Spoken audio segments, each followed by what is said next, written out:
Petugas pemadam kebakaran dibantu warga berjibaku memadamkan api yang membakar gudang penyimpanan milik pabrik rumah kayu di Desa Pilangsari, Kecamatan Jatibarang, Kabupaten Indramayu, Jawa Barat. Banyaknya bahan yang mudah terbakar membuat api kian membesar dan sulit dipadamkan. 4 unit damkar yang dikerahkan ke lokasi berhasil memadamkan api 2 jam kemudian. Kebakaran diduga akibat percikan api di ruang tengah gudang yang menyambar bahan baku kayu yang mudah terbakar. Tidak ada korban jiwa maupun luka dalam peristiwa ini, namun kerugian ditaksir mencapai ratusan juta rupiah. Polisi masih menyelidiki penyebab pasti kebakaran. Dari Indramayu, Jawa Barat, To Iskandar, iNews melaporkan.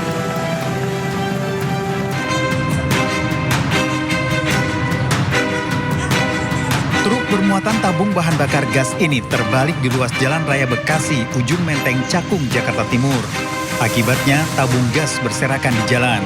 Truk terbalik akibat mengalami pecah ban hingga hilang kendali menabrak pembatas jalan saat melaju dari Pulau Gadung menuju Bekasi. Akibat kecelakaan, sejumlah penumpang truk dan sopir terluka. Ban Pak, pecah ban di belakang kiri. Akhirnya ngibahin setir, ngerem. Nah ini oleng balik, muatan gas Pak. Kasus kecelakaan ini ditangani Satwil Lantas Polres Metro Jakarta Timur. Dari Jakarta, Rizky Falupi, iNews melaporkan.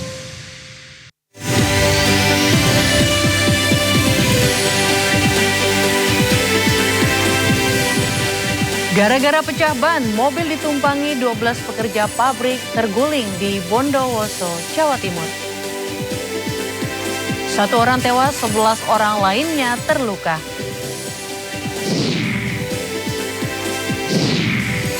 Wanita korban penganiayaan oknum polisi menjalani visum di Rumah Sakit Polri Kramat Jati. Sebelumnya korban membuat laporan ke Mabes Polri.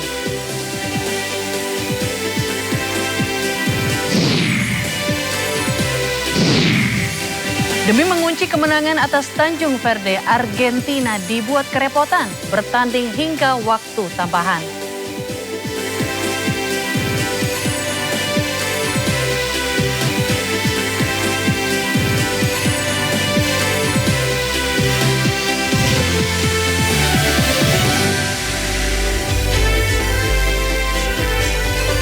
Halo pemirsa, Sindo Malam hadir dengan beragam informasi terkini tanah air serta mancanegara. Bersama saya Raditya Ayu, inilah Sindo Malam selengkapnya.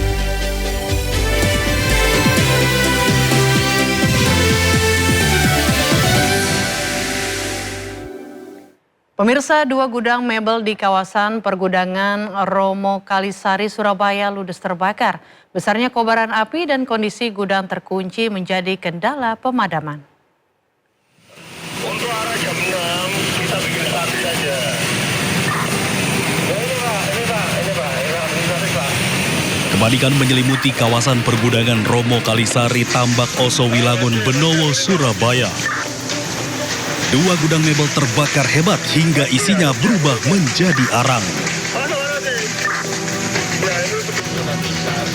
Petugas pemadam kebakaran mengalami kendala saat tiba di lokasi. Pintu gudang yang terkunci memaksa petugas menjebol tembok agar bisa menjangkau titik api.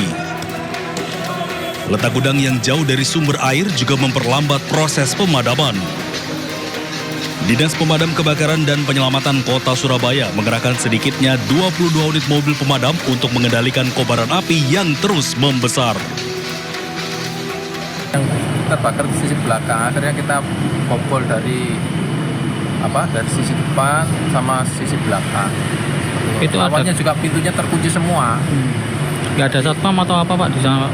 Kelihatannya nggak ada, jadi informasi dari warga itu sudah besar. Setelah berjuang hampir 2 jam, api akhirnya berhasil dipadamkan. Tidak ada korban jiwa dalam kebakaran ini dan kerugian diperkirakan mencapai miliaran rupiah. Dari Surabaya, Jawa Timur, Sony Hermawan, iNews melaporkan. Gegara pecah ban mobil ditumpangi 12 pekerja pabrik terguling di Bondowoso, Jawa Timur. 1 orang tewas sementara 11 orang lainnya terluka.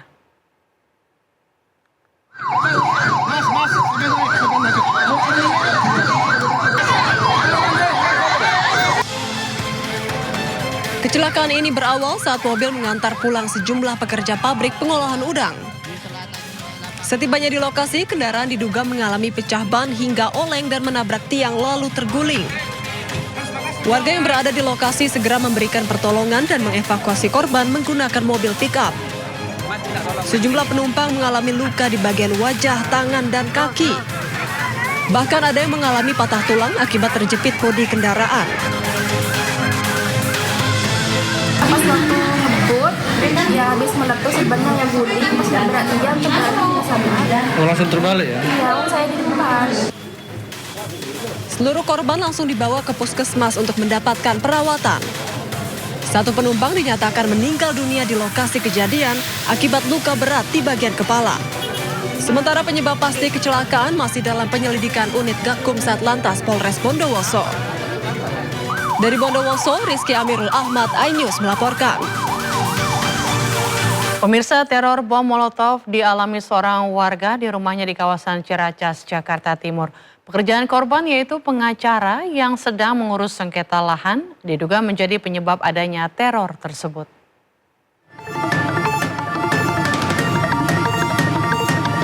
Rekaman CCTV memperlihatkan pengendara motor yang terdiri dari 2 orang melempar benda menyerupai bom Molotov ke depan gerbang sebuah rumah. Kejadian ini sontak membuat 2 warga yang sedang duduk di dekat rumah kaget dan langsung mendekati api. Dari CCTV merekam para pelaku saling membagi tugas.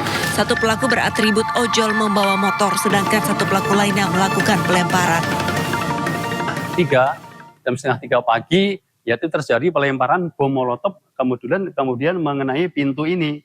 Di pintu nggak masuk ke dalam, yang kebakar itu di bagian luar. Sampai ke dalam itu karena minyaknya itu ke dalam, saya ikut bakar ke dalam. Diketahui korban merupakan seorang pengacara yang tengah mengurus kasus sengketa lahan di Jakarta Barat. Mendapatkan laporan adanya teror bom Molotov, Satreskrim Polres Metro Jakarta Timur melakukan olah tempat kejadian perkara. Ya, saat ini Polres Metro Jaktim, Satreskrim Polres Metro Jaktim telah menerima laporan tersebut dan saat ini masih terus dilakukan penyelidikan terkait motif ataupun maksud dari kasus tersebut ya, pelemparan tersebut. Penyelidikan kasus teror bom Molotov masih didalami polisi. Petugas juga masih terus menyelidiki identitas para pelaku yang terekam CCTV. Dari Jakarta, Rizky Falufi, iNews melaporkan. Waspada pemirsa, tas berisi uang milik pasangan suami istri di Cakung, Jakarta Timur dijamret pengendara sepeda motor. Sementara sales wanita juga menjadi korban penjamretan ponsel dengan modus serupa.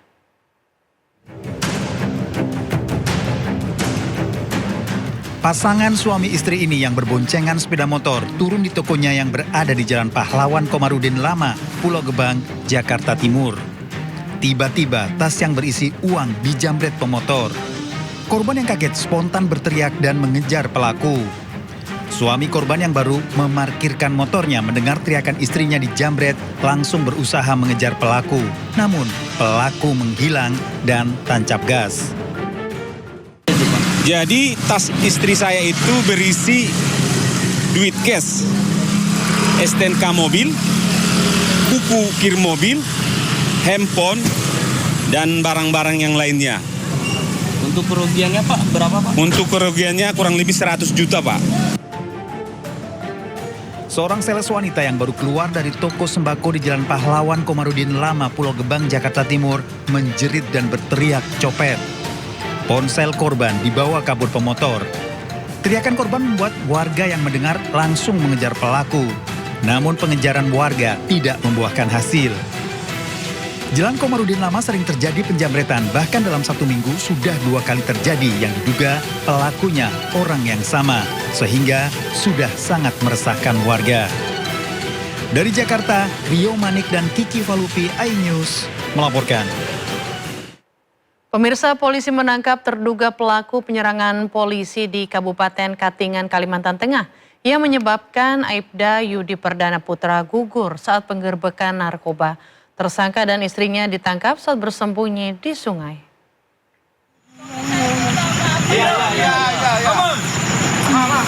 Pak, geser ke tangan sedikit.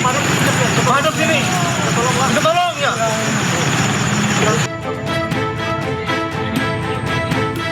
Pelaku penyerangan polisi di Kabupaten Katingan yang menyebabkan Aibda Yudi Perdana Putra gugur saat penggerebekan narkoba akhirnya ditangkap tim Resmo Polda Kalimantan Tengah.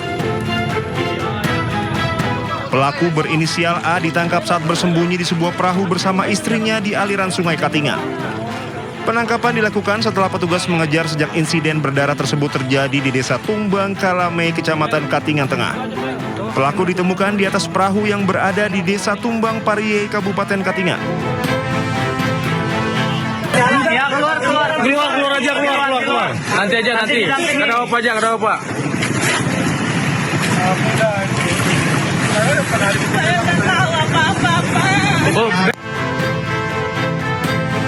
Proses penangkapan berlangsung dramatis karena pelaku sempat berusaha menghindar.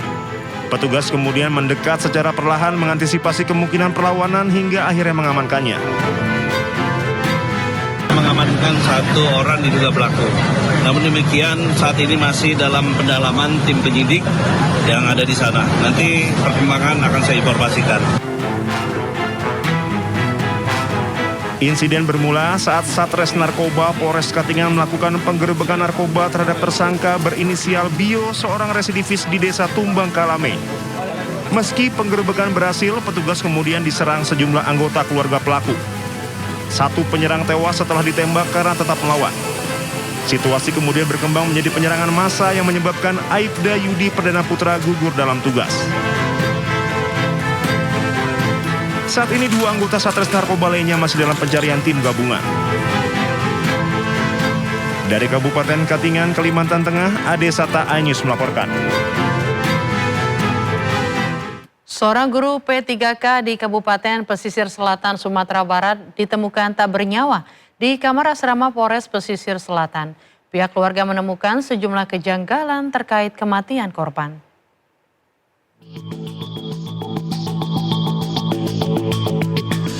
Seorang guru P3K di salah satu sekolah dasar di Kabupaten Pesisir Selatan ditemukan tewas di dalam kamar asrama personel Polres Pesisir Selatan di Kecamatan 4 Jurai, Pesisir Selatan, Sumatera Barat. Tewasnya pria berusia 32 tahun yang terjadi secara mendadak itu menyisakan luka mendalam sekaligus kejanggalan bagi pihak keluarga. Pasalnya pihak keluarga awalnya hanya diberitahu oleh penghuni asrama jika korban pingsan di tempat kosnya. Namun ternyata korban didapati sudah meninggal dunia dengan kondisi TKP yang sudah dipenuhi oleh pihak berwajib. Tak hanya itu, keluarga juga dianjurkan untuk menandatangani surat penolakan otopsi. Kejanggalan lainnya ditemukan bercak merah di punggung korban yang mengarah pada dugaan kekerasan fisik. Pihak keluarga mendatangi Bid Propam Polda Sumatera Barat untuk melaporkan kasus tewasnya korban agar diusut tuntas. Kondisi saat ditemukan tidak seperti orang meninggal biasanya ditemukan oleh pihak keluarga. Pertama, posisi anak itu keadaan menjelentang, tangan terkepal ke atas, melintang ke bawah kiri dan kanan. Kemudian tulang belakang itu agak membungkuk dan mengadah ke atas. Korban berada di mes itu karena dia udah lama kenal.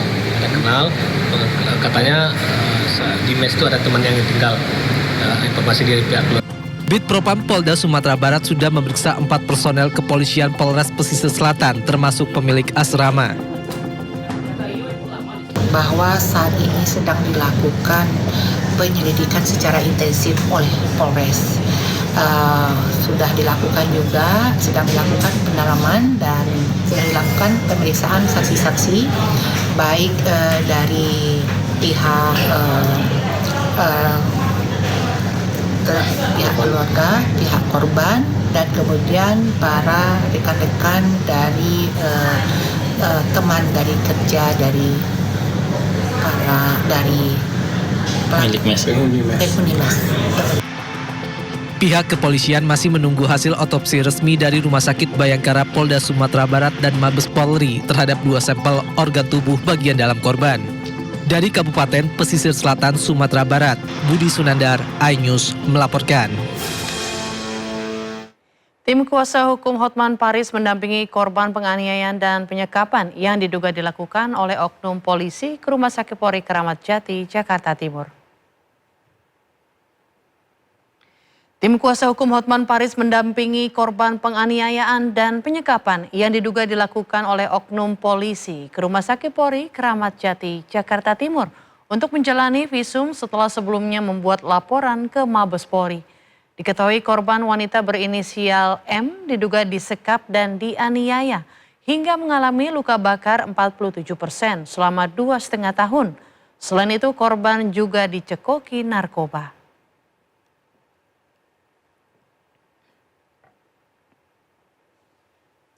Ya, kondisi korban penyiksaan dan penyekapan oleh pelaku yang diduga adalah oknum aparat sungguh memprihatinkan pemirsa. Korban mengalami luka bakar hingga 47% di tubuhnya.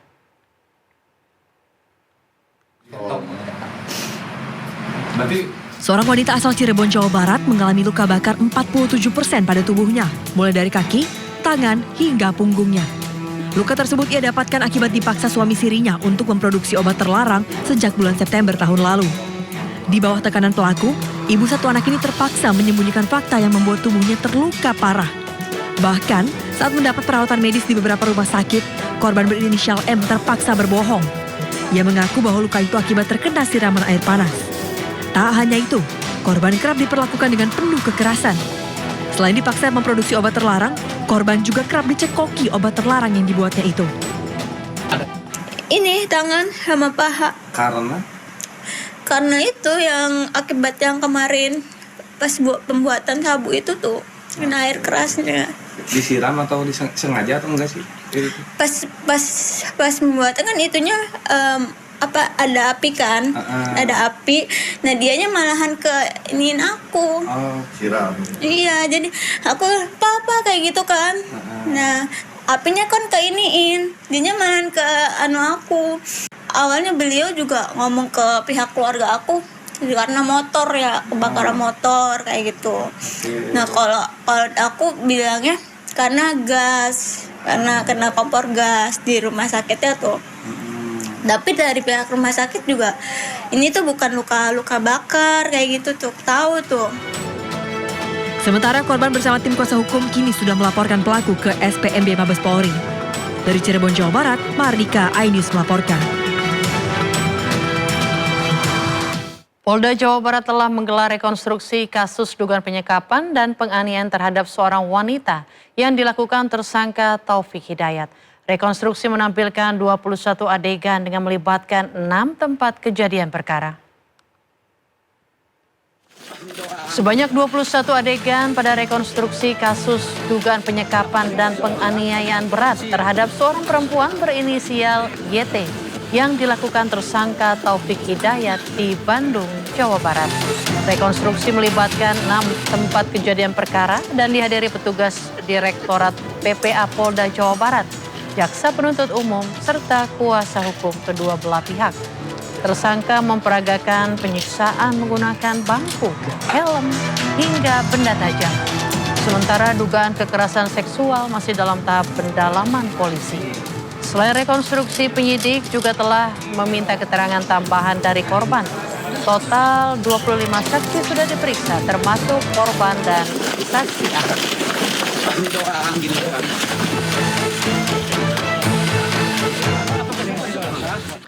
Taufik Hidayat, tersangka kasus penyekapan dan penganiayaan gadis YTR, mengakui semua perbuatannya. Taufik melakukan tindakan kekerasan berat di 3 lokasi.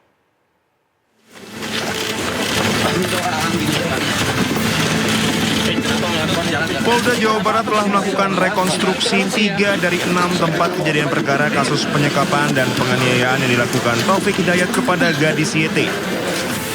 Polisi menjelaskan terdapat 21 total adegan penganiayaan yang dilakukan tersangka Taufik Hidayat. Direktur PPA dan PPO Polda Jabar Kombes Rumi Untari mengatakan Taufik Hidayat mengakui telah melakukan tindak kekerasan berat kepada gadis YT di TKP 3, 5, dan 6. Taufik melakukan sejumlah penganiayaan berat mulai dari pemukulan dengan tangan kosong, memukul dengan helm dan kaki meja besi, hingga benda tajam.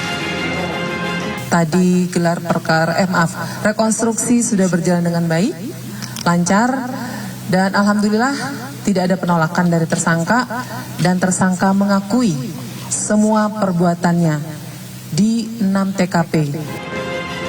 Berdasarkan penyidikan polisi, di TKP pertama dan kedua juga terdapat aksi kekerasan. Namun penganiayaan yang dilakukan Taufik terhadap korban masih dalam kategori ringan. Dari Bandung, Jawa Barat, Tim Liputan Anyus melaporkan. Polisi menetapkan 7 orang tersangka dalam kasus penyekapan di Gedung Percetakan Jakarta Pusat. Pernyataan ini disampaikan oleh petugas saat konferensi pers di Polda Metro Jaya. Sampingnya. Proses hukum penyekapan 3 korban di Gedung Percetakan di Jakarta Pusat masih bergulir. Dalam gelaran konferensi pers Polda Metro Jaya, polisi telah menetapkan 7 tersangka atas kasus yang diawali dari pencurian para korban. Ketujuh tersangka ini 5 orang laki-laki, 2 orang perempuan, dan terus dilakukan pemeriksaan secara intensif, tidak terlepas daripada para korban itu sendiri maupun ketujuh tersangka, dan kami melakukan pemeriksaan di sekitar TKP dan yang berkaitan dengan peristiwa pidana tersebut. Selain proses hukum yang terus berlanjut, polisi juga memberikan pendampingan kesehatan berupa trauma healing serta perlindungan bagi para korban dengan melibatkan tim Bidokes Polri, tim psikologi, serta LPSK. Hingga saat ini penyidik masih memeriksa intensif dan mengumpulkan alat bukti, termasuk hasil visum ketiga korban beserta rekaman CCTV yang telah diamankan. Sebelumnya, korban tengah ketahuan mencuri dengan total 250 juta rupiah. Akhirnya, korban disekap dan dipasung. Keluarga korban yang sudah memberikan tebusan sebesar 50 juta rupiah, tetapi korban tidak juga dibebaskan.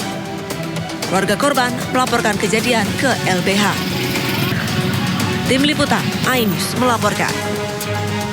Ya, kita ke informasi selanjutnya pemirsa. Seorang oknum perwira polisi diduga mengintimidasi pedagang buah di Pasar Induk Keramat Jati, Jakarta Timur. Aksi ini terekam kamera ponsel warga dan viral di media sosial.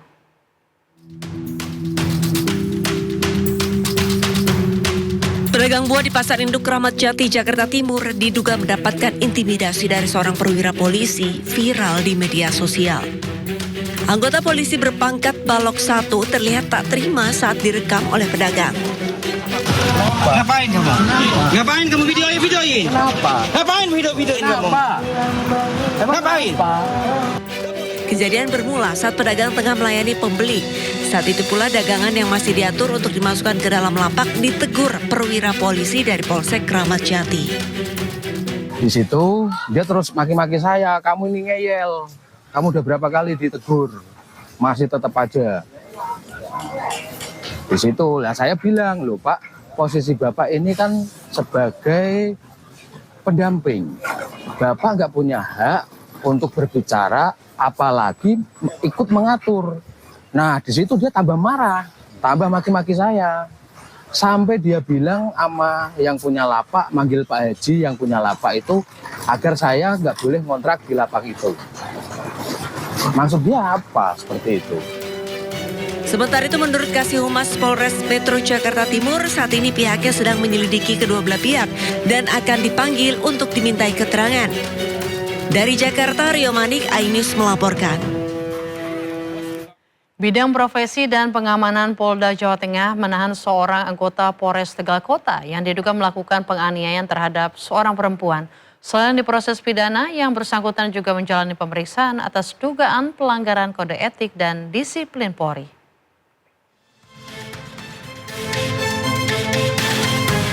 Menindaklanjuti laporan dugaan penganiayaan yang melibatkan anggota Polri, Bidpropam Polda Jawa Tengah mengambil langkah cepat dengan melakukan pemeriksaan dan penahanan terhadap Aibtu N, anggota Polres Tegal Kota.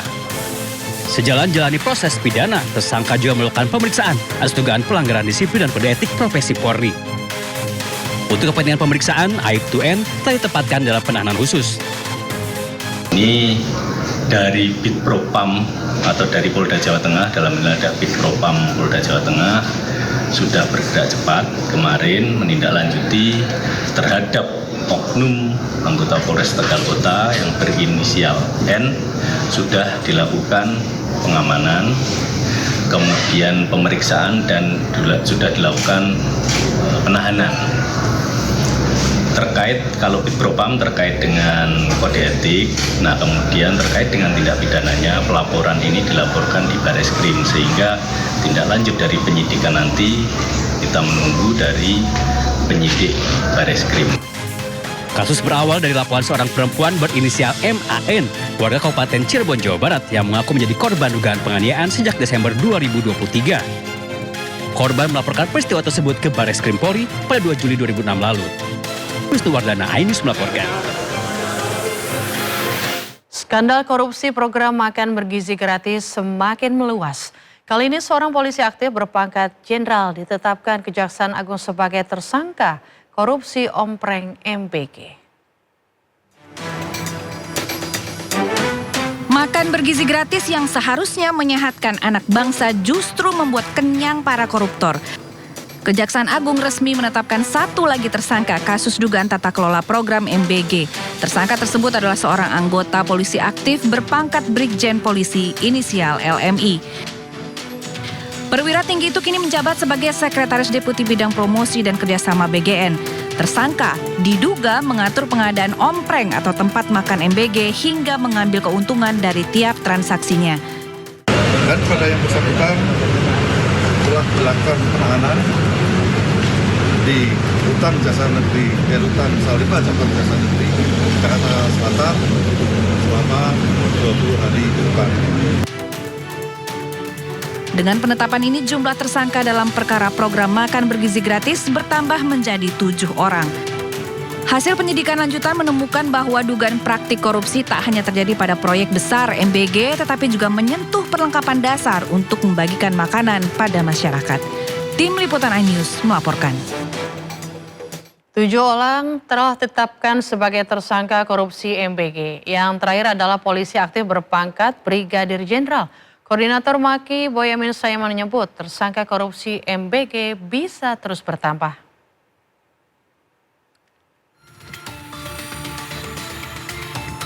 Bak kotak Pandora yang terbuka, tersangka korupsi MBG bertambah lagi.